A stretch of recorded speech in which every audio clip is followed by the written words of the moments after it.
to your favorite Timewalking.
Wada!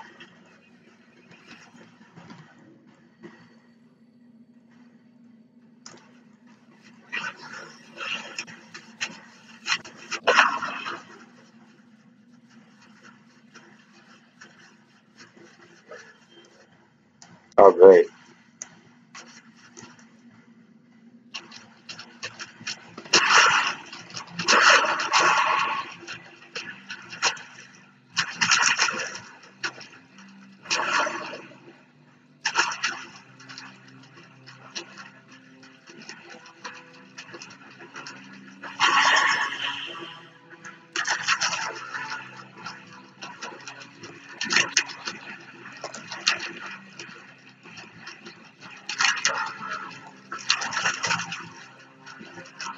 The time has come. Cool down. Order your warlocks to double their efforts. Moments from now, the gateway will open. And we'll probably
load on it.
It's not too late.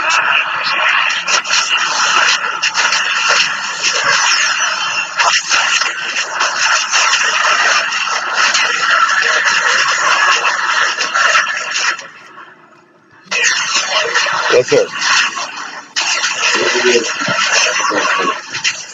No.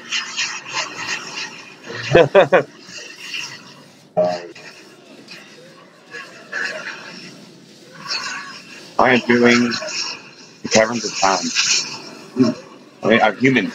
I'm a human, bruh. Okay? Fuck around with the humans, bruh. I'm a human now. I'm a human. I'm a human.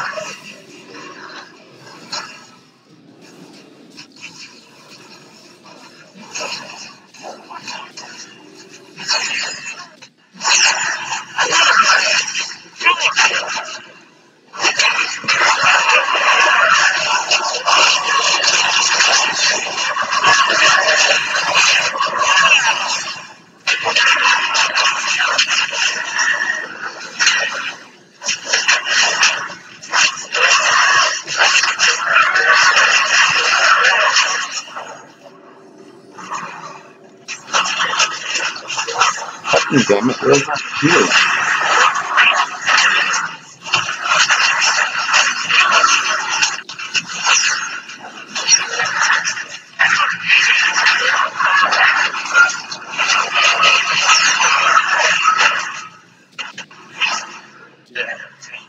Dead.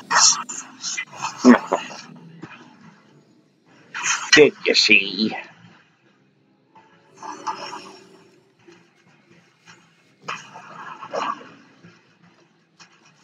I'm laying them flat. We laid this dungeon flat. Should be it. We laid these enemies flat. I'm just fucking smashing them in the head. Well, I got 344.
Oh, my cooldown reset. Shit. My dude's now literally grinding.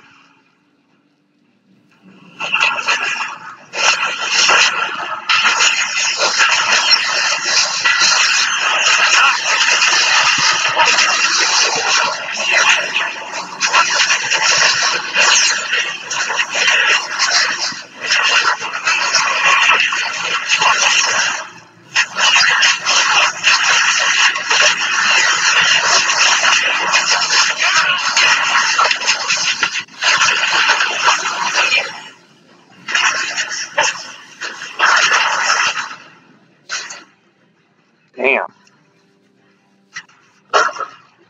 Fuck on fucking badass roof. Fuck on DPS.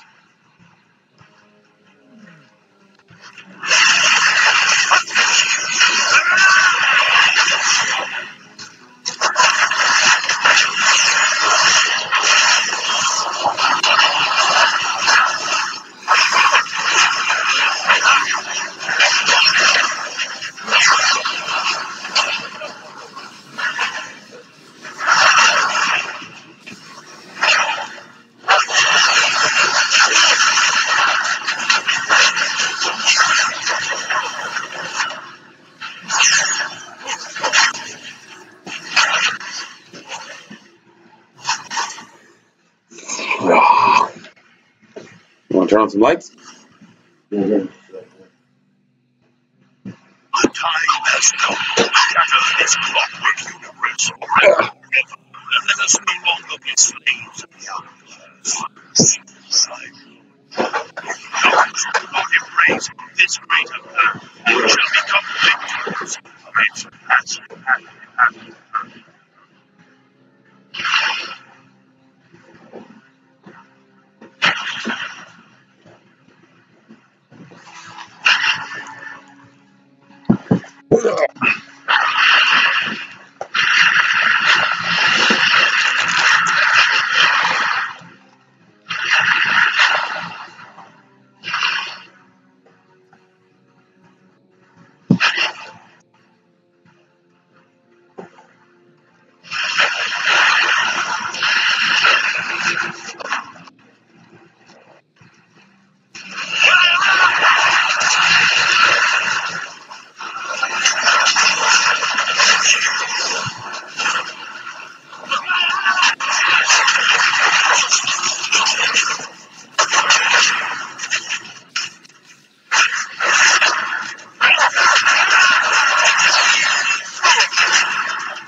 That was awesome. That was fucking badass. Right there at the end, he held up his sword like the power of Grayskull, dude. And fucking unfroze himself from the dragon's clutches. That was sick. Oh, he was like, I'm gonna kill this motherfucker right now by the power of Grayskull. Smash. That was sick. He blew up all fucking white. That was awesome.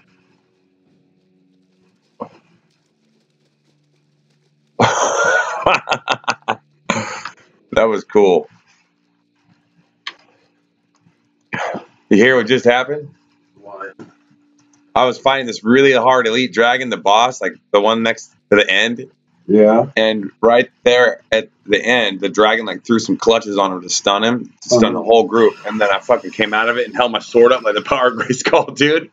Yeah. And then fucking smashed him one last time and he's dead. Fucking awesome, dude. It was awesome. It was like, what the fuck, dude? How'd that happen? He jumped around in a circle too and just like smashed the motherfucker, dude. That was sick. Like a ninja He-Man, Draenei alien. That shit was crazy. I have a bunch of episodes. That's cool. That really doesn't matter. No.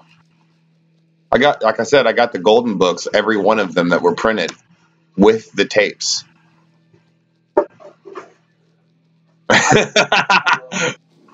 That's sick. I did see that. It's fucking awesome.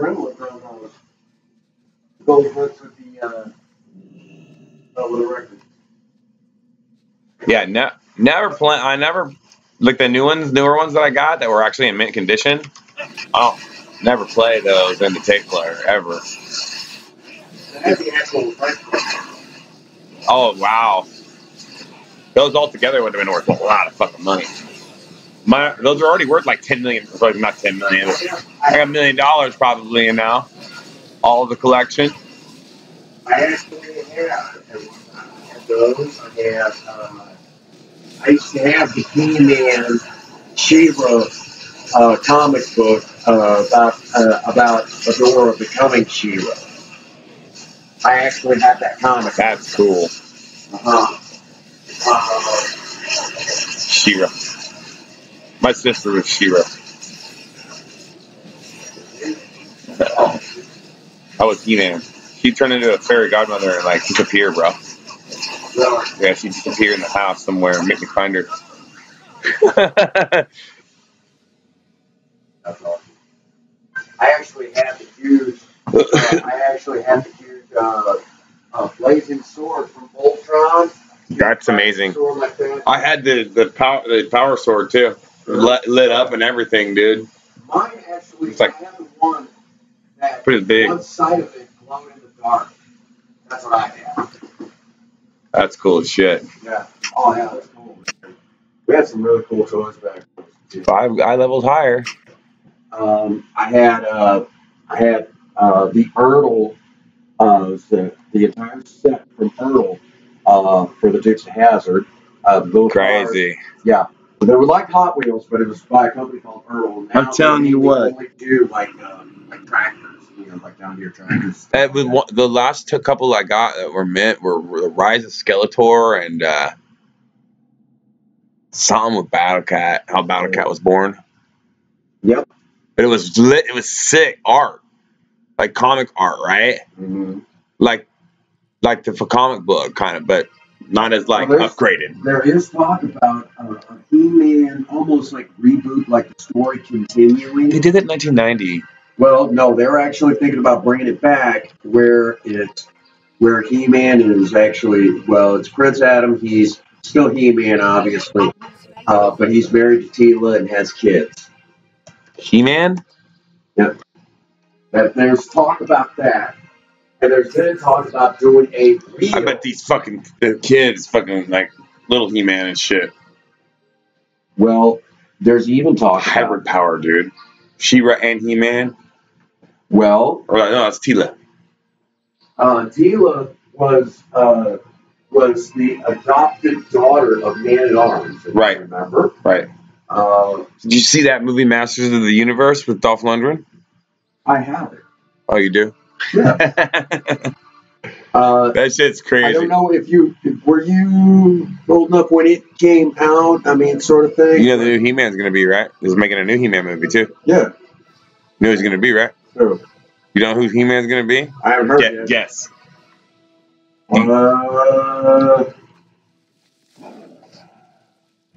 Have to be someone young, blonde, and Doesn't have to be young. Doesn't have to be young.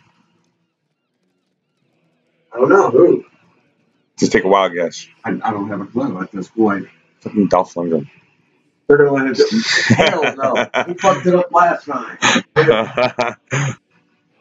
Like, no, you don't get to fuck it up again. That was in the 80s, though. That was in the 80s, though. And they had that fucking weird keyboard thing that was... Yeah. Yeah, I know. Yeah. Open the fucking portal and shit. Yeah. It was something like... Where's Orko? Is that Orko? That was supposed to be a version of Orko? Orko. Right. Here's the problem. Everyone got really excited. Back in the 1980s, if you were a fan of He-Man... Orko, dude. You know who Orko is? Right. That's funny. We wanted to see Orko. We wanted to see Battlecat. Yeah. But we didn't get it. We didn't get to see Battlecat or Orko.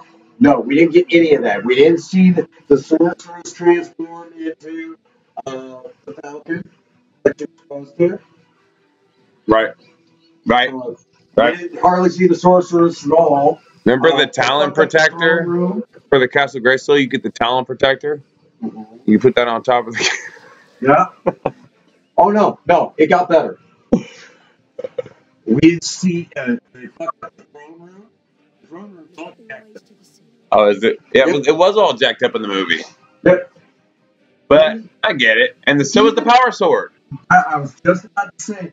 The fucking power sword. Power. Didn't even look like the Sword of Power. And by the time the movie came out, we already knew about the existence of the Sword of Honor. So where was it? All of these things that did not add up, we were pissed in the 1980s. All of us kids got fucked over in the 1980s on that movie. Really? Yeah, because you're 5 years older. You've seen that when I came out. Yeah. I've seen it too. And when I seen it, it wasn't in the movie theater. Who is this?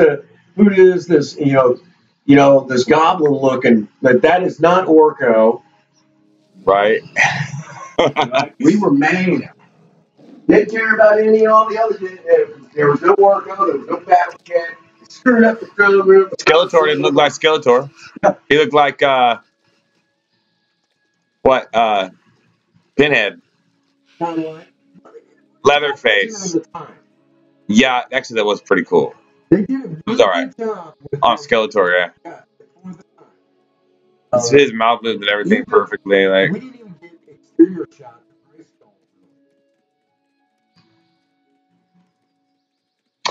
Grayskull. Right, we didn't.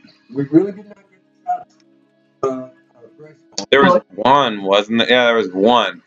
Kind of. And it flashed in the lightning and shit. Yeah, they did such a shitty job Yeah. for the time, but there was one other problem. It is all about imagination too, though. So there was one problem that we didn't take into consideration back in the 1980s. The technology wasn't there yet to do everything that we wanted. We just wanted to make the Masters of the Universe movie. So unfortunately, we got what we got. That shit was cool, bro. Yeah. But the one thing that I liked it. There is one thing that is wondering about the sequels and shit. Right. Well, I was gonna say, you know where they really screwed it up though? If there was any spot that's inexcusable even today, is the fact. Well, they had Skeletor's vehicles, but did they have He-Man's vehicles? No, they didn't really. They had those stupid fucking flying saucer things. Those were dumb. Those were in the cartoon though. They didn't have the Wind Raider or the Falcon thing. You're thinking of the something Ram. I forget what the name. Oh yeah, Jam Ram or some shit like that. Yeah. They didn't. Then Mechanic. Now you're talking Beastman. They didn't have. Well, no, they had Beastman. They had Beastman. They had Beastman. They didn't have Merman. They didn't have. If you went to. Yeah, Merman wasn't in there. And one of the other things that they didn't really bring up. Rockman or anything like that. There's Rockman, wasn't there too? Nah, that was just kind of a reoccurring thing where He-Man would punch this rock thing and it'd explode. That's just that's almost like a running gag. He-Man punching something. But most of the time, most people don't know that He-Man's character preferred. That's badass. He punches that shit. No, it breaks apart. Fuck yeah. As a matter of fact, I have one episode. Thanos would probably beat He-Man though, bro. Well, see, we always. But none of those motherfuckers had a sword like him. In the comics, the Power Sword actually gets split in half. I remember that. But the cartoon, you never touch base on that. You shouldn't. No, that's unbreakable, dude. Indestructible, bro. Well, somehow Skeletor did something that's. He put a spell on it. Yeah, and basically it's split in half, and each He-Man and Skeletor each had a half, and they were constantly trying to get those halves to come back together. But they wielded it. Skeletor wielded his, and so did He-Man. Right. So that was the Master Sword. Well, no, was it not? There was two swords. There was the Sword of Power, which was He-Man's sword, and then the Sword of Honor, which was She-Ra's sword. The Sword of Honor, the only difference was in the center was a crystal that she could talk to the sorceress.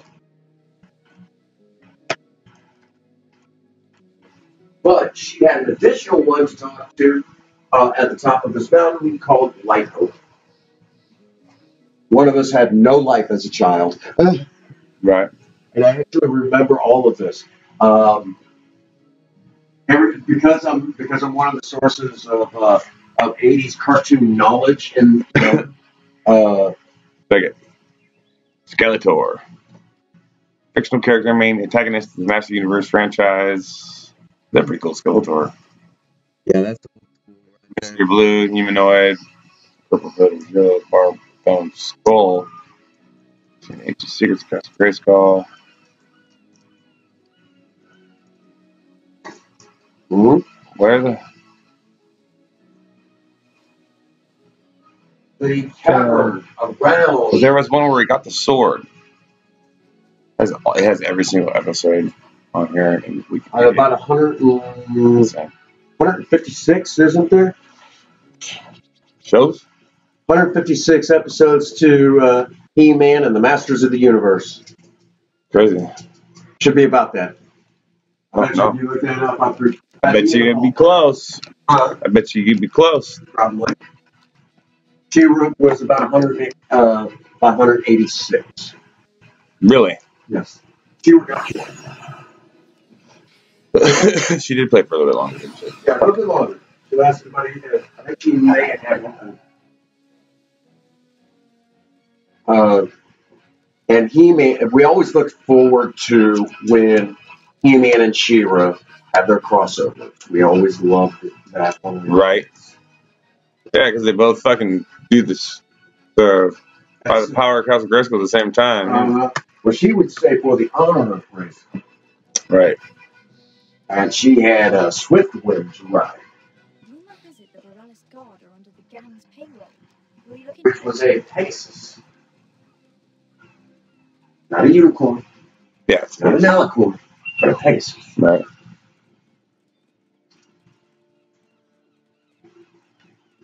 That shit's crazy. What? That's hardcore, dude. I love that stuff when I was a kid. Right. And I actually remember it. And every now and again, the movie that started there was a mini movie. It basically started the entire series for She-Ra was called The Secret of the Sword. Yeah. And it was an actual movie that you could get on VHS back in 1985, and hung around on video shelves everywhere until around 1989. They ran the shit out of that. He-Man was still so popular in the 1990s that they did almost like a reboot, a continuation of the story. The sword looked like crap. He-Man got slimmer. He had a freaking ponytail. A lot of people didn't like it. I did. Skeletor, he looked like he was really dressed in drag. It was really bad. The 1990s was not very good to He-Man. I bet it looked pretty cool. Oh, it wasn't like kind of like futuristic. Well, it was futuristic, and it wasn't bad, but it never really caught on. I think it only aired for like one season. Yeah, with cool toys for that though too. Yeah, oh yeah, I remember that. Those were cool. But by then I was about 10 years old. I was like, damn, they got rid of it, and they got rid of it again. Yeah. I was like, what the? It was like on for a month.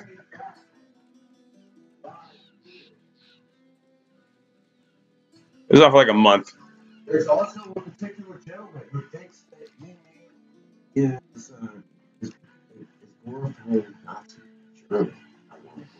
Wow. Yeah, you gotta be careful when you get thrown around on YouTube. There's always some guy. That's Godwin's law. So you therefore calling Godwin's law, you win the argument. Right.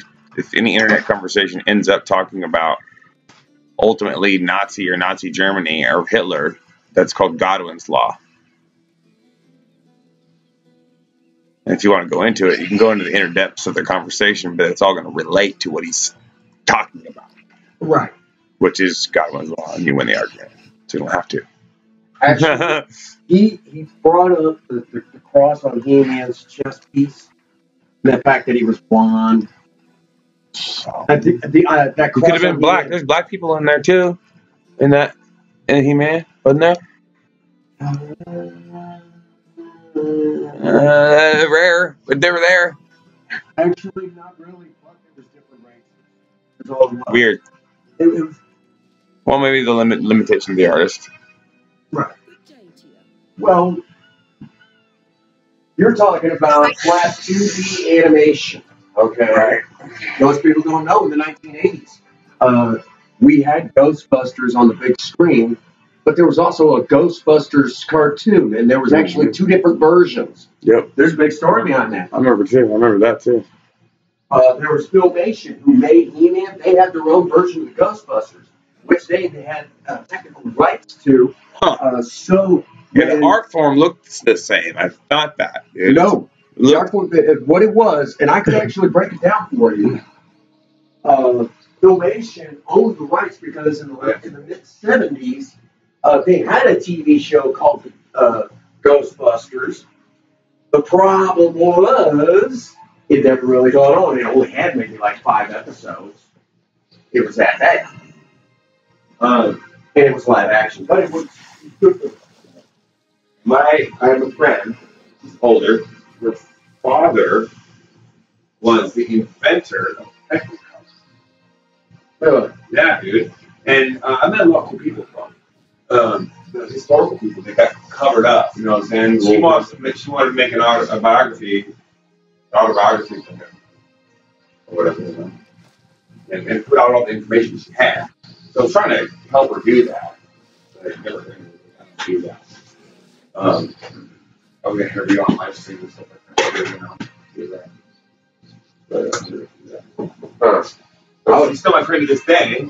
If I ever go out there, you know, she still want to do that. Make the moves to do that. Right. That's hysterical.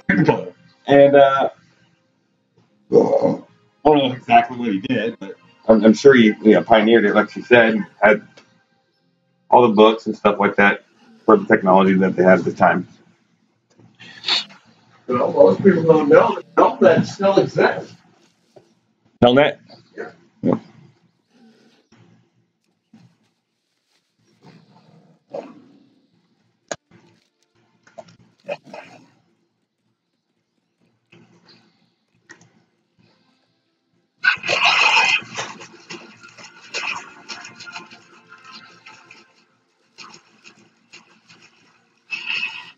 Matter of fact, I have actually told you that the first time I laid hands on a computer was in kindergarten in the 1980s. It was like 1984 when I was in kindergarten. And I got to basically touch a AT&T computer. There was no mouse. If you wanted to do anything, you had to input an actual code and all that other stuff. We had one of those real-life child prodigies in our class. He just reached over there and hit a couple buttons, and that was all it took. Right. You know. I got you one of those Timewalking. He would hit a couple buttons and the dang, they wanted you to move a turtle around on the screen so you had to hit individual buttons. I remember that. TRS 80s? Those are the TRS Trash 80s, aren't they? I got the mine was an actual candy. You know what actually killed the candy? They make themselves IBM compatible. That's something we don't hear about anymore. Oh yeah, I do remember that. Yeah. He told me that too. This dude told me fucking everything he knew about what he, you know what I'm saying? And like passed the knowledge on to me. Right. And I was like, well, he's old. Right. And I'm like, holy shit. Like, this is cool. He's showing me all his, degrees and shit. Like, this is fucking rad, dude. Okay. So I humbly took the knowledge and listened to the fella. Him being, 80 or some shit. I am actually old enough.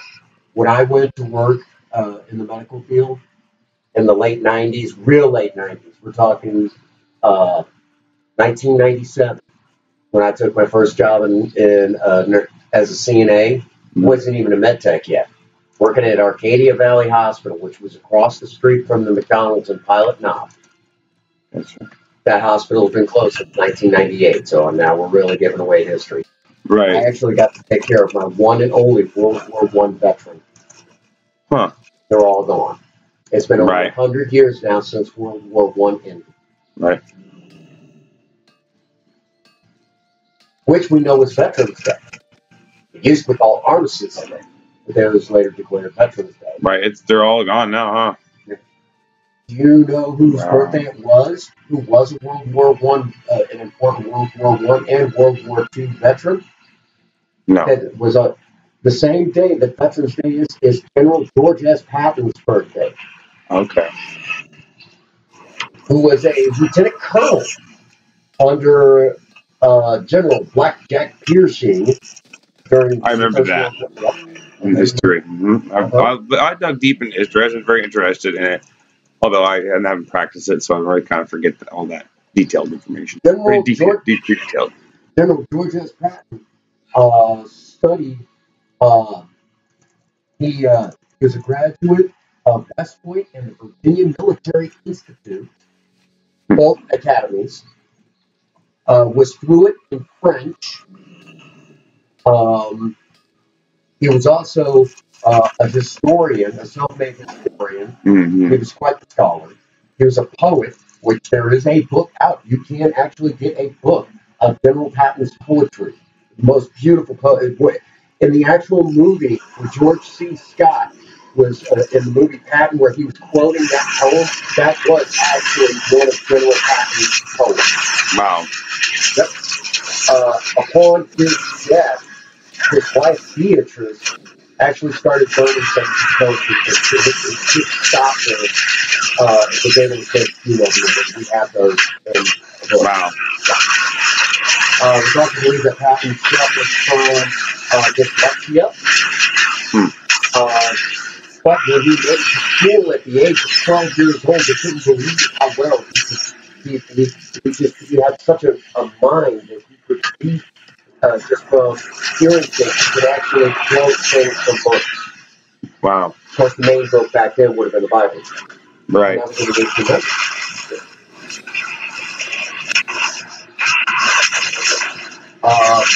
General George S. Patton also had a grandfather that served during the Civil War. I think he served for the Union.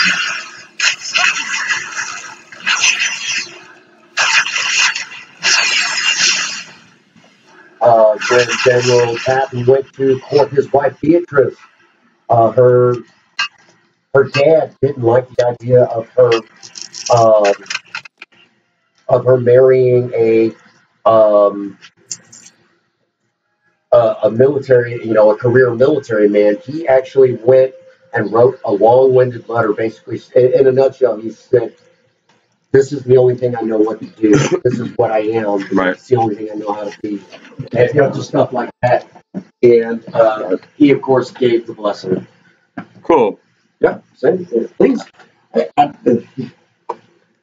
Things work out. Things work out.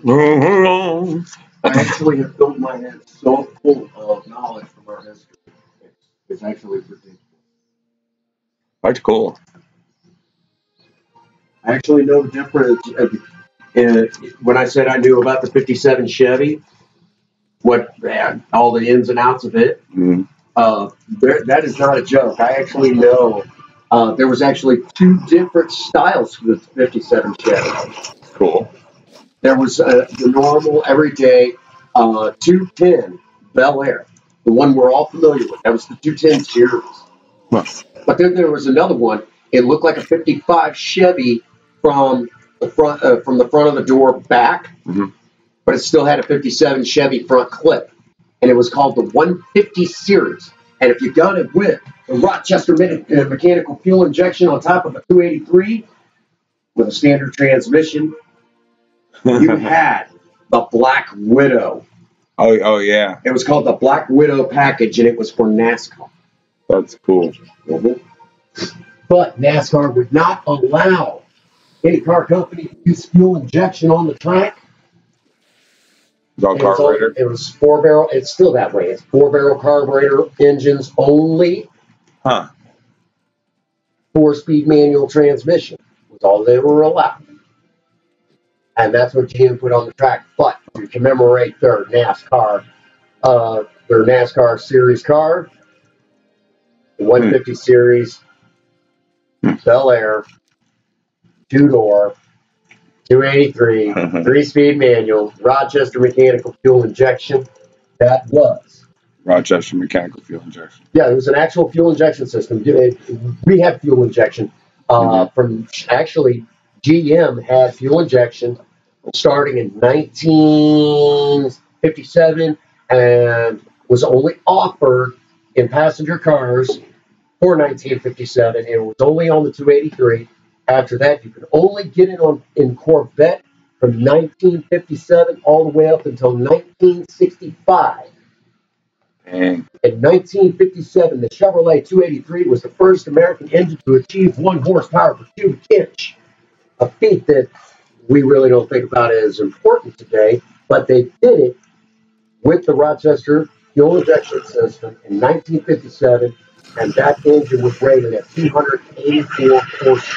And at that time, that was a very sick engine. Right. For the time. Oh, right, of course. It only got 10 miles to the gallon. Oh, wow. Mm-hmm. If I remember the numbers correctly. But, yeah, but it was such a high compression engine. You know. Gotcha. The technology got better. Fucking engine, though. I bet you could fucking put that technology today. Actually, I had a 280 from 1965, and we rebuilt it. It was the only thing that I kicked myself for on that engine, and I'd probably still be using that engine today if it hadn't been for one thing. One thing I screwed up on. What's that? I didn't have the harmonic balancer tapped and threaded along with the crankshaft because the 283 had one design flaw, and it was like this all the way up until the end of its time. Didn't El Caminos have 283s? Yeah, you could get a 283 in an El Camino. Yep. And that's what had to happen with those two. Well, the problem was they were pressed on. The harmonic balancer was pressed onto the crankshaft, so over time it would wobble off. Right. It would actually break the seal for the front. My dad had to deal with that, dude. And dump all the oil out and lock up the engine. Oh, wow. Uh-huh. That's a flawed design. But they didn't know it at the time. Like a cap coming off the engine and falling out. Yeah, basically. If the circumstances were right, it could actually have broken away and just taken out the front of the engine. Front end, yeah, that's a heavy piece of fucking metal. Well, no, we would have actually came off and just knocked out like the front of the engine, just destroyed it. A flywheel braking will take out the entire backside of an engine. Most people don't know that. Oh. You know, like even the old ones with the cast iron, that exploding metal just shred that back of that engine. Fuck. That's why it's important to get your flywheels done right. Right. If you have a standard transmission, you have a flywheel. But if you have an automatic transmission, it's not a flywheel, it's a flex plate. Most people get that confused. Huh. It does the same job. Right. It's just that they're called different if the transmission is different, because they do different things. Makes sense. Well, on a different technology. Well, on a standard transmission, when you engage the clutch pedal to shift gears, there's actually a plate that pushes down the clutch against the flywheel. Right. And allows you to shift and disengages that. Right. Disengages everything on the inside, so you can move it to the next gear or downshift. So the flywheel actually does different. It's also crunching if you don't get it right.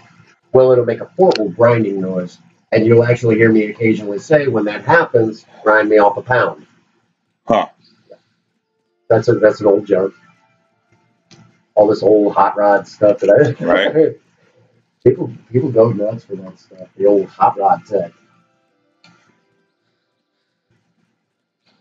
The things you learn. Right. The experience you go through and stuff. Well, there's no experience like having a vehicle with front drum brakes, because one of the problems that I suffered, driving on the Spirit, is I would push down the brake, and one side would grab better than the other side because one side might get hotter quicker than the other side. It's hard to get that adjusted out right. And you would get this thing where it would pull one side than the other and back and forth, and you had to adjust the steering wheel accordingly. Interesting, huh? That is interesting. There's a lot to think about. I can grasp that stuff, though. You have to plan all of your stops with that. Yep. And the entire setup is actually, if I'd have went from Maverick to Maverick, the front disc brakes would have been lighter, but because I went to the heavier Mustang setup, it's actually a little bit heavier on the front, but because the brakes and everything's a lot beefier than what it was for the Maverick. But if it went the other way, I would have actually lost more weight. But this is what I call adding weight properly. Right. Because having the beefier brakes, if I decide to go to a beefier, if I was to go to a V8, wait and see, right? Well, if I went to a heavier V8, and really, because it's easy to get power out of the V8, I would need more stopping power. Right. That are a really big cinder block and a heavy chain to drop out the window as an anchor to slow it down. Right. Which would bounce around. I've heard of the vehicles or people. Again, right. The company, Performance Suspension Technology, they do amazing things with this car. I actually have some of their parts for the Maverick on the front of mine. Cool. They're the aftermarket company that I go through for everything classic, everything EMT.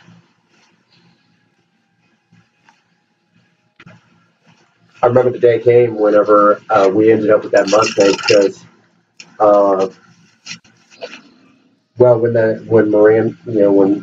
the Mustang was gone, and I'm like, well, shoot, I'm tired of new cars.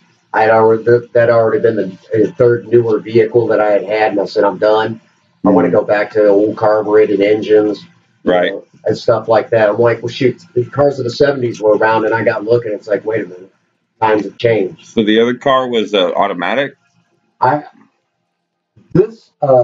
talking about Project Vera, the 77 Maverick. Yeah. Yeah. That wasn't automatic. It had the same exact inline six that I have.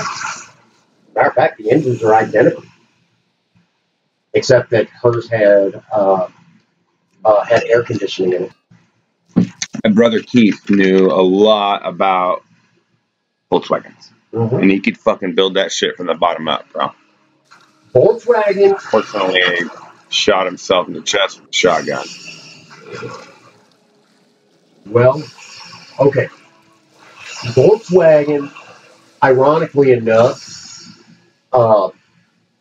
really didn't get its start. The Beetle did not get its start until like the 1950s in this country. Everyone liked the little car, but the problem was most of the parts that everyone's familiar with for the Beetle to get its start in the 1950s was left over from Nazi Germany. That was Adolf Hitler's favorite car, was the Beetle. As a matter of fact, he was the only one that got a convertible Volkswagen Beetle when it was originally developed. That's interesting. Yeah. What made it so, Hitler had basically went to all the auto manufacturers and said, I want you to build a car that is cheap, reliable, will get this country moving, and it has to be able to be worked on. It has to last forever. Right. They last, too. They do last. And that was what he had set foot. And Ferdinand Porsche, who owned Volkswagen, was the one who made the design. There was a special endurance run when most people had to shut their cars down to actually check, basically to get them running right again. Oil or anything. Vital fluids. It was a mountain endurance race. The little Beetle actually was the only one that just kept going. The only thing they might have had to stop for was ants. It kept going. So it became known as the people's car. And Volkswagen made staff vehicles and all sorts of vehicles for the Wehrmacht and the SS all throughout the war. And at the end of the war, when the U.S. and Britain and France and technically Russia, it was the USSR at that time, so no, they didn't. But they were actually going so far as to try to get these companies going again and everything. And one of the companies that they pushed was Volkswagen. And thankfully, today we don't think about it, but the company escaped out of there and had ties here. Well, Ferdinand Porsche, notice the last name. He's the one. He wanted a sports car. Right. He wanted to build a high-end sports car. And, of course, we know the Porsche today, but the original Porsches were basically really very well sculpted bodies on Volkswagen Beetle setups. Yeah, most people don't know that. They're hard as hell to control. Crazy. Yep. It wasn't until the all-wheel drive rear engine setup with the engine mounted in the rear, where they came up with the all-wheel drive portions where that setup really shined. That wasn't until the 90s. That's really historical stuff, man. The German division of General Motors, Opel. You used to be able to get Opels in this country. I remember those too. Yes. That's crazy. 1970s. We actually started seeing those in the 60s. Oh. And they were very hot little cars, because if you were smart enough and you knew how to put that Chevy small block under the hood, there wasn't anything to beat them on the drag strip. Wow. Nothing.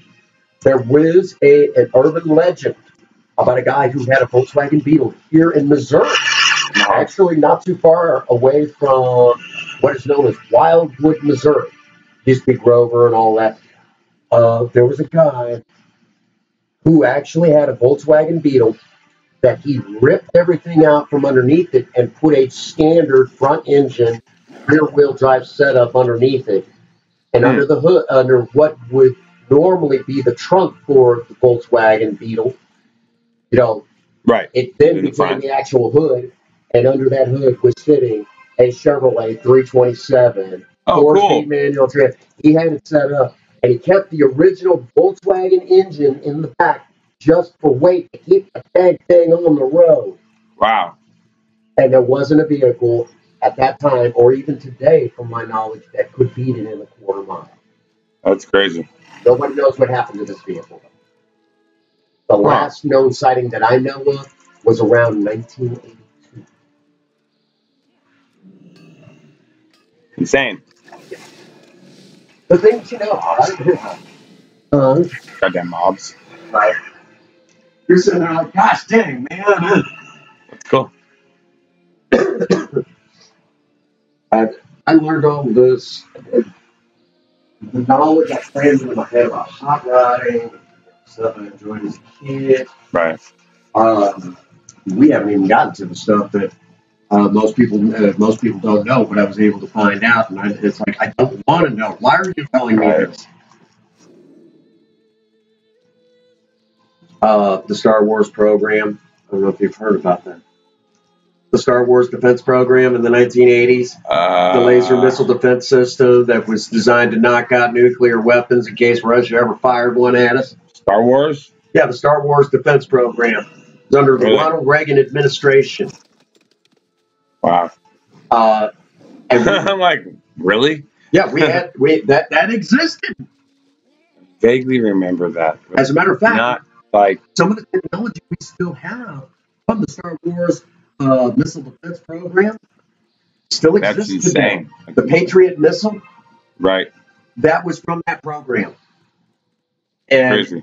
And it wasn't even designed to do what it ended up doing during the first Gulf War. What? It didn't end up doing what it was designed for. But it did it well. Right. The Patriot missile was not designed to knock down other missiles, but it did. Oh, wow. And today it is actually, the technology has been improved upon. You can't fire a Scud without a Patriot being able to take it out with no problem now. That's pretty crazy. Mm-hmm.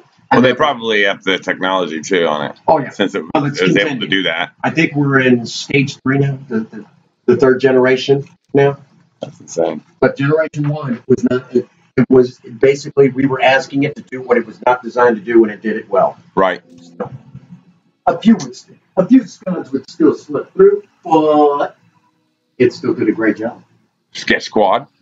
And we also, that was the first time we've seen the Abrams tank, which was a improved, well, we still use the Abrams today. But what made the Abrams so interesting is it was more or less, it was the next generation that took over for the Patton tank.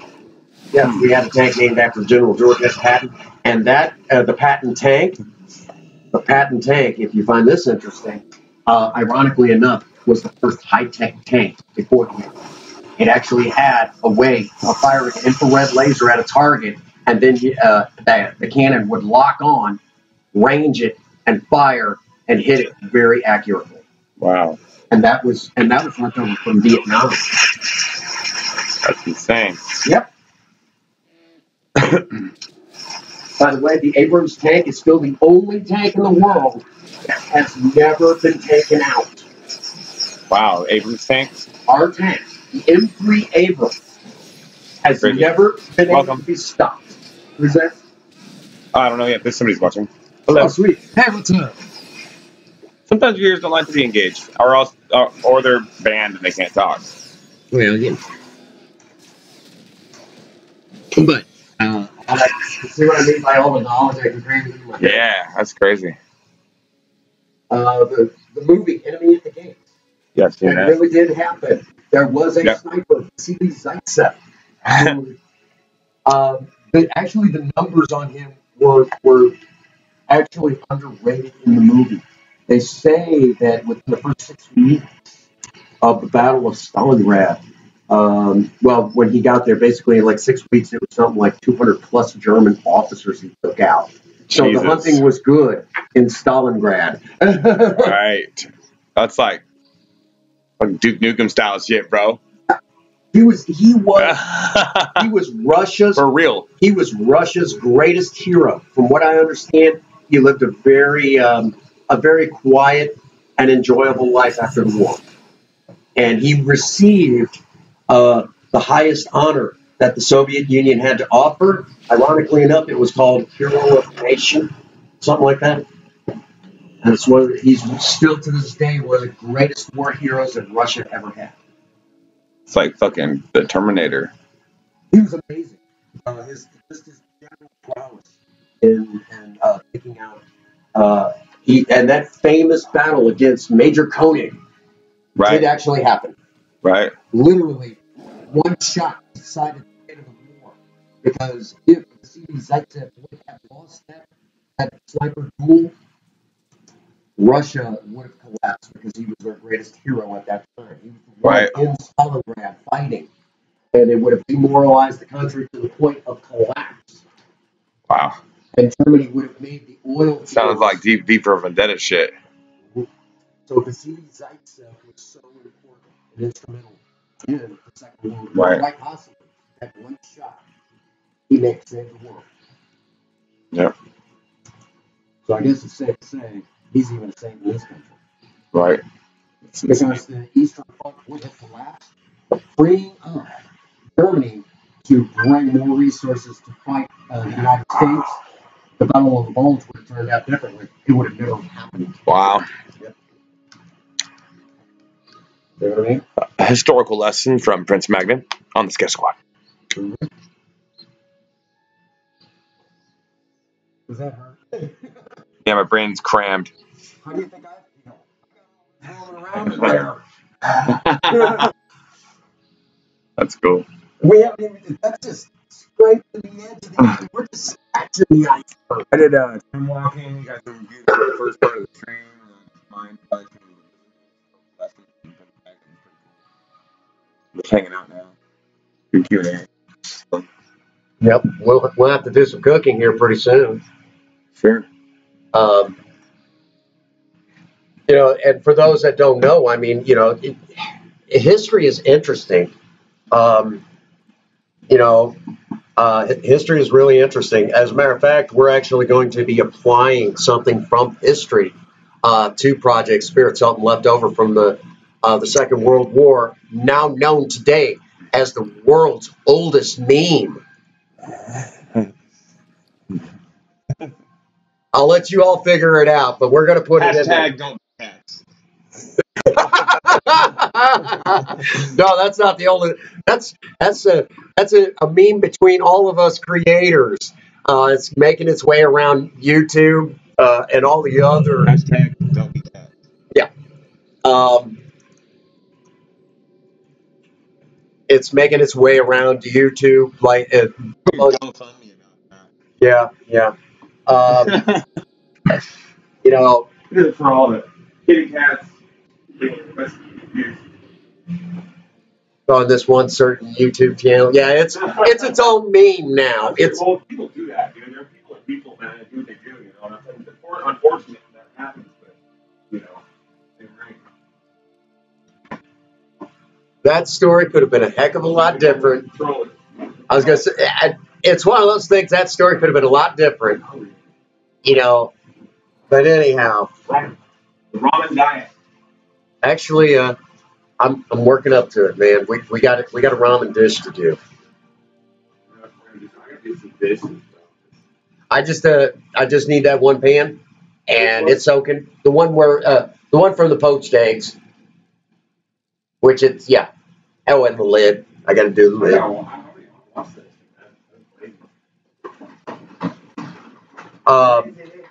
Again, you know, YouTube now has its own meme going around.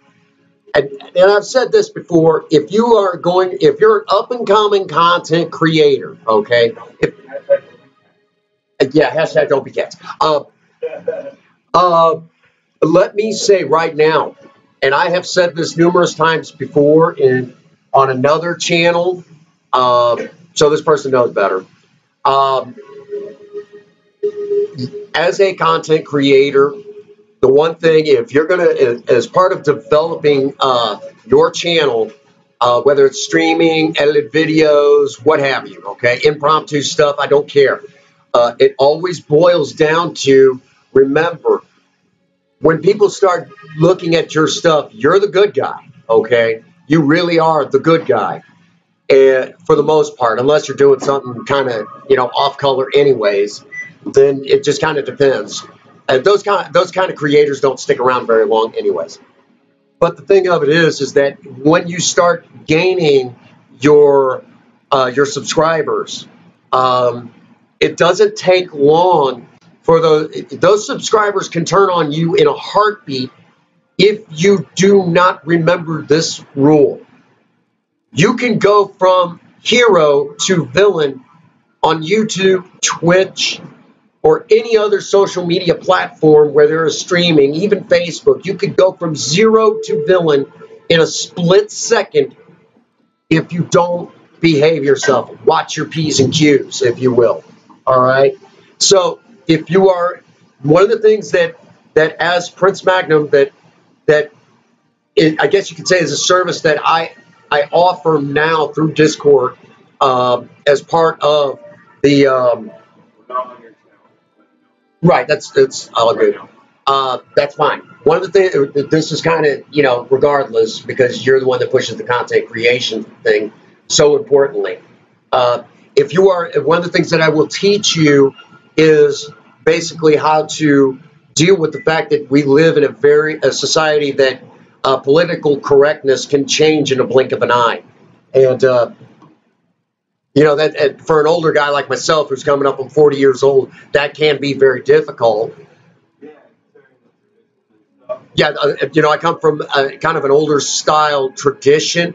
And so because of that, being able to adapt to that, even at my age, one of the things that I do offer it as part of our best effort clause, if you are an up-and-coming content creator, is teaching you how to be able to handle that political correctness in such a changing environment today. Yeah, well, it is stream development 101, but a lot of people, you know, you would almost think it's common sense, but in a lot of ways it's not. I mean, you also have to remember. Yeah. Right.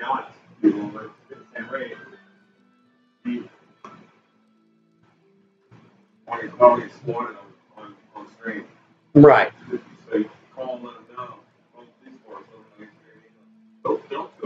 Exactly. Make sure you're behaving yourself.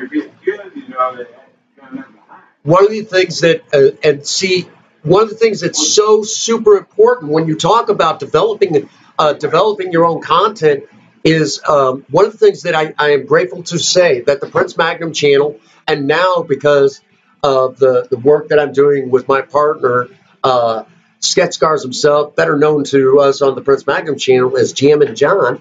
One of the things that's so cool, man. I love that name. I'm glad it came to me. It was like an epiphany or something, you know. Just Anyhow, it's so vital that that one of the things that we push on the Prince Magnum channel, and now we'll be yes, we do the extralife.org stuff, for the Children's Miracle Network and things like that. We do those things, but the thing that needs to come up and is getting out there into the community as much as possible. We do as many charity events as we possibly can. We go to as many events to support the community as possible. And because St. Francis County, pretty much all along Highway 67, almost might as well be the same town, even though we live, we're in Bonne Terre, Missouri, and it's perfectly okay that people know that because of the fact that we know the police departments in this area. If my address was to come up, they're like, hey, we know who that is. That's Prince Magnum. Right. He's going to, he's cool. We don't have to worry. It might come out. That's what I did in California, too. They would actually come out. Is everything okay, man? Yeah, everything's fine. And as a matter of fact, because there for a little while we were having problems with a lot of junkies in the area, the police department would regularly patrol our neighborhood to keep an extra eye out for Project Spirit. Mm-hmm. We had basically the Bonne Terre City PD, and again, there's another particular YouTuber in our area that has nothing but nasty to say, when in reality, they have been nothing but nice to me since, we settled our differences, like almost 4 years ago, we settled those differences. I got nothing bad to say about any of them anymore, and I haven't for a long time. I'm actually friends with the police chief. And so if you're an up-and-coming content creator, I would definitely suggest you get to know. Yeah, get involved. Yeah. And one of the things that the Prince Magnum channel has done is we have went out and actually went alongside the road and picked up aluminum cans, recycled them, and put the money right back into Project Spirit. So, and it was at no cost to the city. It was just us doing our part, recycling. Okay. Right. And which we will do that again once the weather breaks. We'll get out there. Good exercise for one. It's important, that you get out there in your community and support your community. Definitely. Especially as a good up-and-coming content creator. And these are some. Mm-hmm. Well, my particular case would be going in there and doing magic. Yeah. I'll be Batman. There you go. Magic. I'll be a magician-y type, which I probably fit the category of more of a Chris Angel type anymore. Again, these are things that are super, super, super important to remember in your community, especially if you're an up-and-coming content creator. It takes the right person to be passionate about those things. Exactly. Well, even if you're not super passionate about it, if you're going to be a content creator, it's super, super important to remember these things, because if you don't have the backing of your community, they're not going to want your channel there. That is. Right. So these are things that, as part of our best effort clause, that we will be teaching, to help you as a up-and-coming content creator, Well said. And that's one of the major things that the Prince Magnum channel does. And I will not having a bias. Well, a lot of times when you're on the outside looking in, you can usually see both sides of it. And, to some people, this is supposed to be common sense, but it's not anymore. So being able to, saying, well, this is just a given. Well, no, it's not. Okay. Not anymore. These are things that a lot of young content creators, as a matter of fact, there was a particular gentleman that wanted to start his own YouTube channel, and he had asked me the question, what is the one thing you would suggest to me? And I actually had went so far as to say, keep your language clean as possible. That's to be expected. If you play video games, you drop the F-bomb regularly. If you drive, you drop it a lot. As a matter of fact, I have even told people, regularly, even on my channel, that when you start talking about, your language, that when I'm behind the wheel of Project Spirit, it isn't always so PC. I do my best, but it does, that's just one of those things with, hot rodders behind the wheel of their classic car going down the road because other people suck at driving.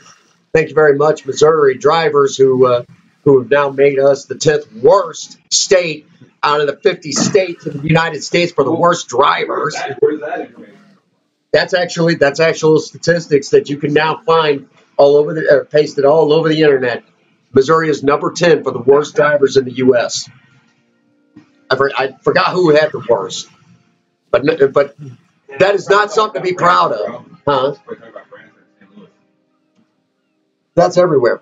It's everywhere in Missouri, unfortunately. You can take our community members of there. Well, you know what? At least it's better for me to be honest. It is better for me to be honest with. You don't carry anyone? Honest with anyone? Honest. I would rather be honest about it, call people out on it, straight driving, than see people get hurt and killed. Of course. Especially people. Of course. Yeah. And as a matter of fact, one of the other services that offer is occasionally talking about works of learning how to drive, especially because they do help you become better drivers. There you go. I'm very proud of the work we have done, even just as of recent, on both channels. Yeah. 224 miles an hour. No. Just to lighten it up a little bit.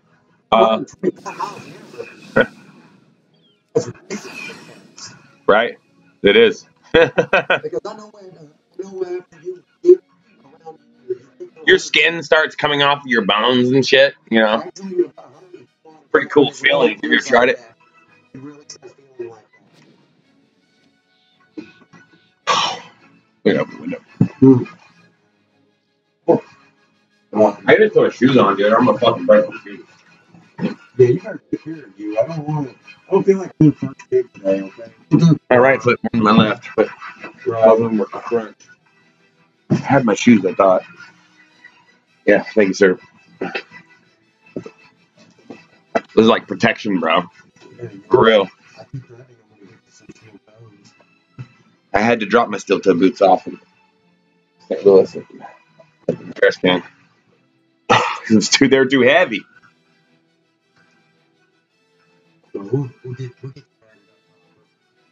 Dude, thanks Jack Tate for jacking all my shit, biatch. What? Yeah, Jack Tate, dude. A fucking wannabe singer up in St. Louis took a computer of mine, a Nintendo Wii, after I gave it to him graciously when I came down.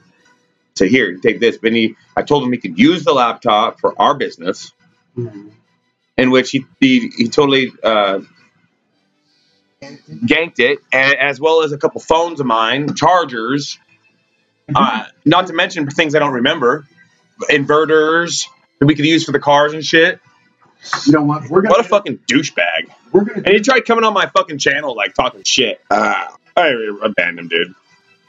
He has no authority here. It's horrible, dude. I got the cops involved. I said, dude, you better fucking give me my shit back. I'm going to bring a civil standby to get my shit. Because I was staying there for a moment when I got here. And he's like fucking being a dick, pushing me out and shit. Like, I'm trying and being a dickhole when I'm rebroadcasting the Total Brutality Radio. I was rebroadcasting the radio station in St. Louis for heavy metal radio. All he does is sit there and fucking play on Spreaker, bro, and get local bands' music and put it together. He's not really. He's promoting them. That's all that he's doing. And he's not getting anywhere with it, And he don't want people to know because he lied and told me he had studios involved, so that way I could go play drums at them. That's a service I fucking offer. He knows I'm a badass motherfucker on the drums too. I've seen your work. It is killer. Fuck. I keep saying it. We need to start that band. I can get on a mic now. Keep my fucking drum set, bro. Part of my drum set's out in Oregon. I still got the Lars Ulrich snare drum and pieces of the A full set of drums. Except, yeah, I don't have the bass pedal. That's it. And a chair. You know a few of the people that work in the music shops around here. I need coffee for time walking. I need coffee for time walking. We will be. I want us to do a cooking stream. Okay. Do you? I know you're hungry too. Yeah, we're all hungry. We all got to eat, bruh. Yeah. I gotta wash the dishes in there, so we probably should take a break and clean up, so that it looks better and it's functional. I gotta have functional in my kitchen. Yeah, wanted it. Yeah. I'm looking at some of the World Quest and shit. Right. I got a couple more to do. I should just do them. And one there, and 3 there. So I mean, What's your call? no, not now. I mean, I'm just looking at what I do. What I'm gonna do in the future here. But there's time on them, so they end at certain times. So I'm just kind of reassessing that real quick. We're gonna shut it down. This bandwidth's pretty badass, dude. It works really well. Well, I'm glad it's working out. I know you were. I downloaded the damn game and I streamed. I probably streamed about 300 gigs so far, dude. Oh, sure. I called the service providers and they're like, we've never seen anybody use so much fucking data. What the hell? Like, I'll have thousands of gigs used. Alrighty then. The educational, informational, live gaming stream, the Sketch Squad Gaming for Kids in need with Children's Miracle Network Hospitals and streaming from 4G LTE already existing data plans. No extra hotspot required at Mr. SketchSquadTV.com. Senior member, first in the world to stream from smartphone and laptop. We're doing that time walk grind. You see me doing some mining and also some time walking. Pretty cool stuff. Check out our videos. We're going to be proliferating those and bringing those out so that you guys can watch the dungeon runs. awindustries.webstore.com for the latest Razer, Origin, and NVIDIA promotions.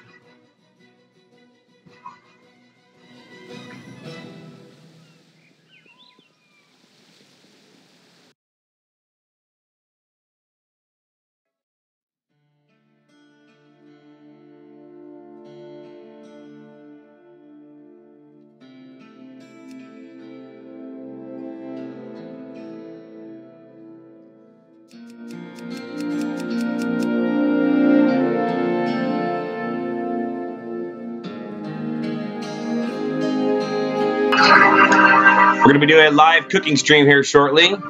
It's about 20 to 30 minutes, and we'll be back on live cooking for you. Prince back the channel.